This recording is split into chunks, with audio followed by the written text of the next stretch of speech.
Coming up on Transformers University, it was a tough weekend for the City Commanders. We're talking two of the most important episodes of Headmasters right now on Transformers University.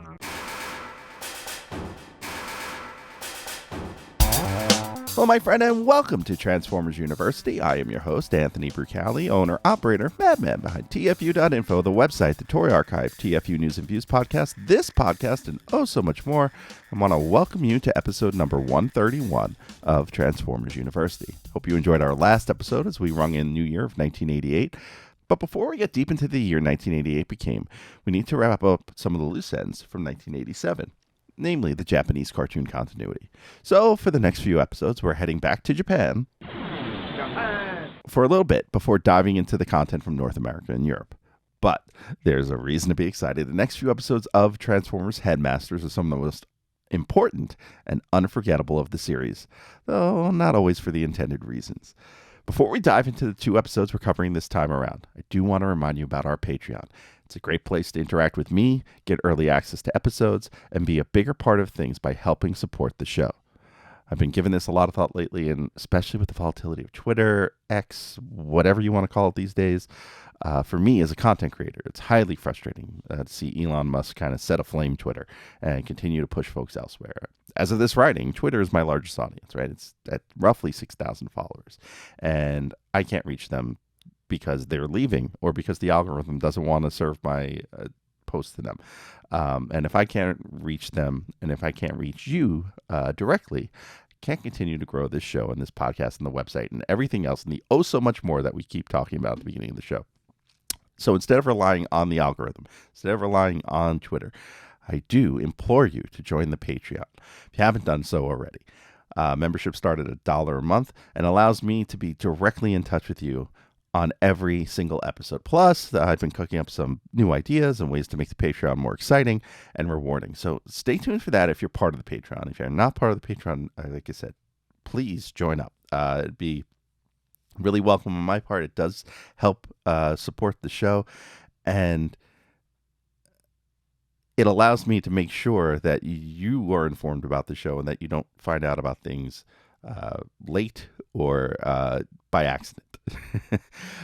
So with that all wrapped up, let's move on to the reason when you're here, Transformers, namely the two episodes of Headmasters we're going to cover today. And we'll start with this one from January 22nd, 1988, Season 1, Episode 24. No Jack Bauer here. Entitled, Ultra Magnus Dies. Geez, I wonder what happens. No, really, that's the title. That has to be a red herring, right? Even the Omni Productions folks wouldn't be so silly as to give away a spoiler like that, would they? The death of Ultra Magnus. All right, I guess we know how this ends. Let's strap in and head to Autobot Base at night on Earth, potentially Florida, based on the way the map is shown and zoomed into. Not my house, I assure you. And at this Autobot Base, the Decepticon Murder Squad, a.k.a. the Headmaster Decepticons, they invade and take over the base, killing a bunch of Autobot generics because they are the Decepticon Murder Squad. And fortunately, the Autobots on Sydney can observe from Exposition Base. I'm afraid, so far we haven't got a clue what Galvatron's plans are.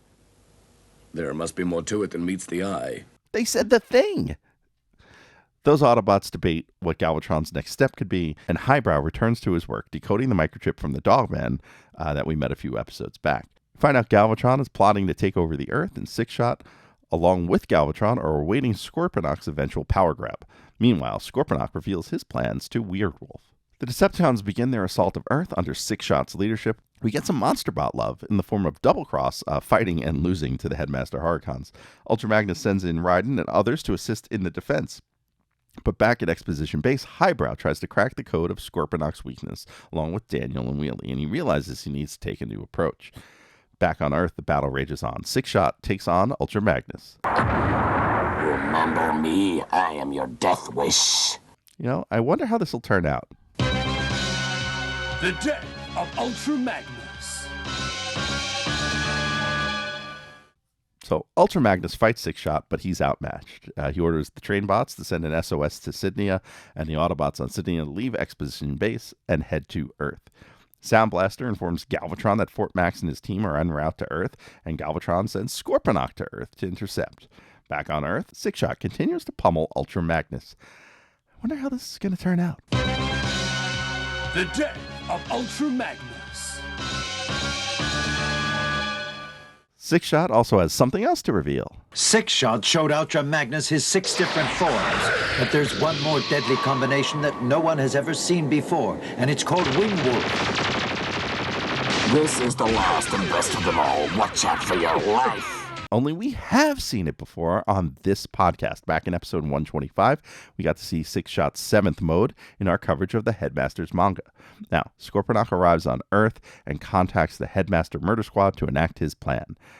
Back in the fight, Six Shot shoots Ultra Magnus one more time. I wonder how this is going to turn out. The death of Ultra Magnus. Fort Max and friends, they arrive, and the Headmaster Autobots use their head formation attack to defeat Six Shot.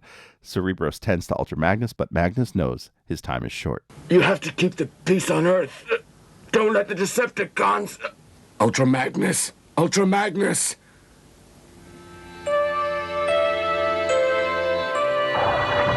Darn it. We can't let Ultra Magnus die just like that. We must avenge Ultra Magnus. Yes! That's quite the enthusiasm. The Headmaster Autobots gang up on Six Shot, and he flees.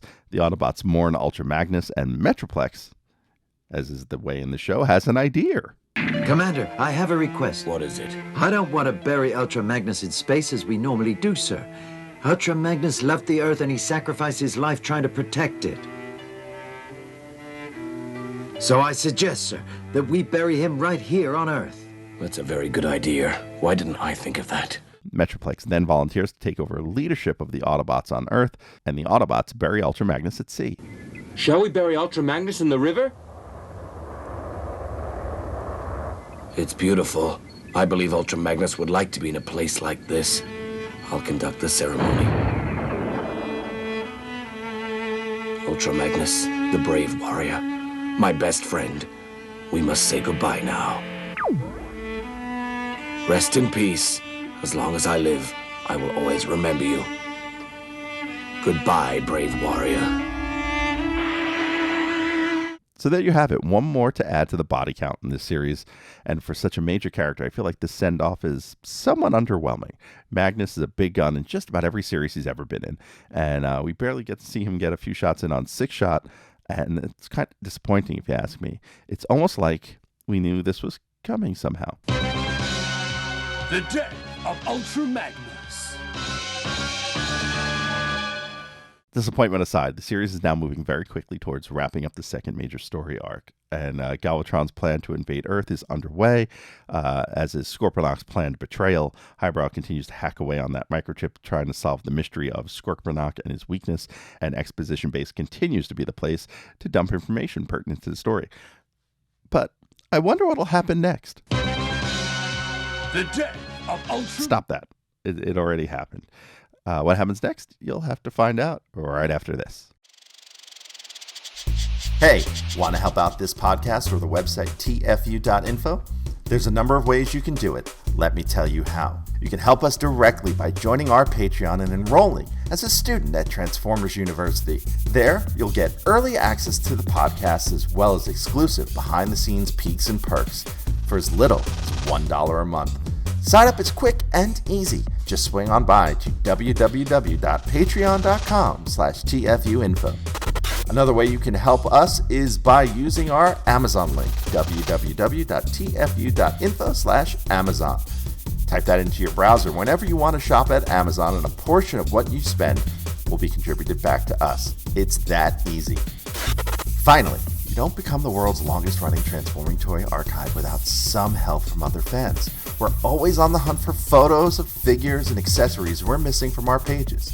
If you'd like to contribute, go to tfu.info/help for a list of what we need, or send an email to info@tfu.info. tfu.info, the Alpha Trion and Omega Prime of transforming toys. Now, back to the show. The second episode we will cover is entitled The Emperor of Destruction Vanishes on an Iceberg. This is episode 25 of the series, airing 1 week after the previous one on January 29th, 1988. Of course, Omni Productions' version of the title is a little more on the nose. The final demise of the King of Destruction. And by the way, the Emperor of Destruction is Galvatron. I wonder what will happen. On Earth, Fortress Maximus and the Headmaster Autobots speculate on Decepticon's plans. Twincast and his cassettes decide to search for more info. Not to be left out, and known for his stealthiness, Metroplex decides to snoop for some information too. But before he can, he receives a radio signal. The enemies are attacking base number 8. Please send out rescue forces at once. The Technobots volunteer to check out base number 8, and we also find out that base number 3 is under attack, and Defensor goes to help. Metroplex makes it clear if Six-Shot is around, he wants a piece of him. At base number 3, Six-Shot shoots down Defensor. And we see this at Decepticon headquarters on Cha'ar, where Galvatron chides Cyclonus and Scourge to be more like Six-Shot. Be like the boy. Be like boy! Be like boy! Also on the base, Counterpunch continues to spy as he wonders why Galvatron is keeping so many Energon cubes. Sorry. What are our plans now, my Lord Galvatron? I tell you, I'm going to make history with this next battle. I'm going to Earth now, and soon you shall see. You mean this'll be the biggest battle in history? You'll find out soon. Counterpunch then runs to warn the Autobots of Galvatron's plan. As he arrives on Earth, he needs to fix something first. Here we are. Oh, I can't look like this. No! That's better. He turns into Punch and reports to Fortress Maximus. While the Autobots debate a course of action, Twincast and Steeljaw roll up on outpost number 11. They find Scorponok along with a lot of dead Autobot generics, probably courtesy of the Decepticon Murder Squad, and Six-Shot arrives at the same time, and Twincast and Six-Shot throw down. In the fight, Twincast commands Steeljaw to head back to base, as Twincast is shot by Six-Shot and defeated. Steeljaw, believing he is dead, actually cries tears, visible actual tears when he sees this before running away. At Exposition Base on Sydney, RC Daniel and Wheelie watch the Decepticon invasion. They continue to observe as what goes on in Exposition Base. At the Decepticon base, Punch becomes Counterpunch once again and sneaks in to spy. He's checking a bunch of various doors. It's like a Scooby-Doo hallway almost. And one door opens and hits him by accident. It's a Scourge leaving, and he wants to know what Counterpunch is doing there. And it's an on scene. Just give it a listen. Oh, that hurts. Who opened the door? Oh, I'm so sorry. But what are you doing here anyway, huh? Who, what, me? Oh, nothing. I'm just looking for something. Oh, that's strange. Where's it gone? Oh, that was close. Now better take a closer look at this place. Transform! Oh, no, the wrong one. Okay. Let me concentrate this time. Transform! And without the translation, the scene is weird. Counterpunch crawls away. Then he has this transformation glitch, becoming Punch by accident where no one can see him before changing back. I don't think the Omni translation did much to help this. But it is just a very bizarre scene. Now, as Counterpunch, he overhears Galvatron and Six-Shot suspecting Scorponok's betrayal. And then Galvatron finally reveals his plans for Earth. This is Unicorn. The Earth will soon be a part of me. But before I can fulfill my ambitions, I need a lot of transforming parts. They're very vital to my final transformation. Transforming parts? You see, the weakest part of my body is my head. I can't just have any transforming parts. I must have the best parts, and that's from the best warriors. Of course, my lord. Now, besides myself, I consider you to be the next best warrior, Six-Shot. Your transforming technique and your parts are some of the best in the galaxy. Do you understand that? Well, of course, there are many others who would sacrifice themselves to serve me, but you're my first choice, Six-Shot.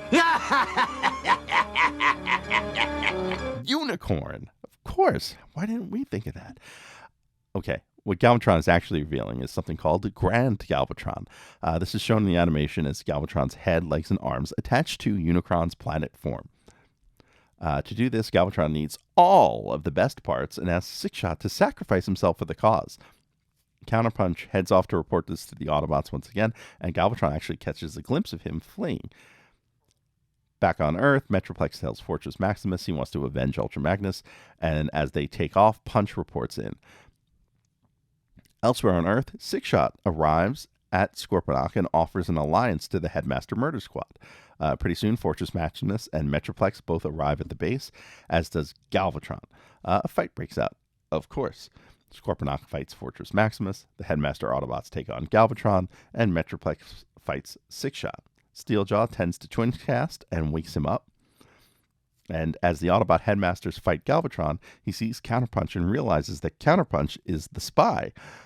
The Headmaster Autobots use their head formation power to fight Galvatron, dropping giant chunks of an iceberg on him, as the title suggested. Darn, my dream is ruined! Come and help me, somebody, quickly! Then they fire a beam, and Galvatron appears to die in a massive explosion. The Decepticons, they retreat. The evil Galvatron is now dead. But will Scorponok and Six-Shot continue with their plans to destroy the Earth?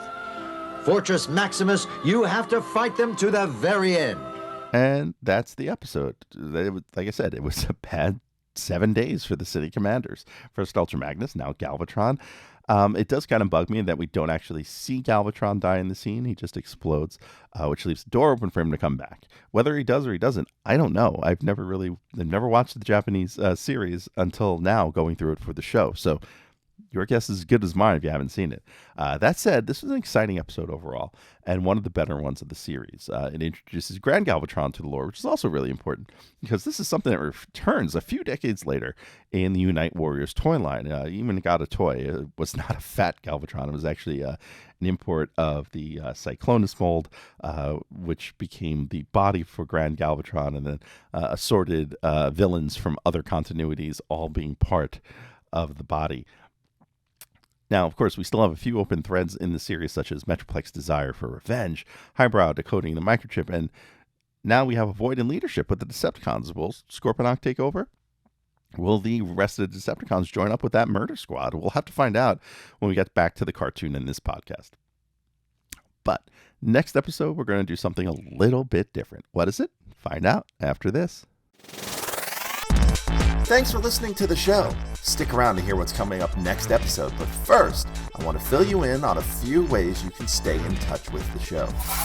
Want to be on the show? Leave us a voicemail at 702-763-4838. That's 702-POD-4TFU. Or send an email to info@tfu.info. Be sure to catch us on Twitter at TFU_info and on Facebook and Instagram under the username TFU.INFO, all one word. Also, please subscribe to our YouTube channel, youtube.com/TFU.INFO, where we post all of our podcasts plus special video segments, reviews, and live coverage of Transformers-related events such as New York Toy Fair and New York Comic-Con. I hope you enjoyed this episode. Please visit us at www.tfu.info, the world's longest-running transforming toy archive.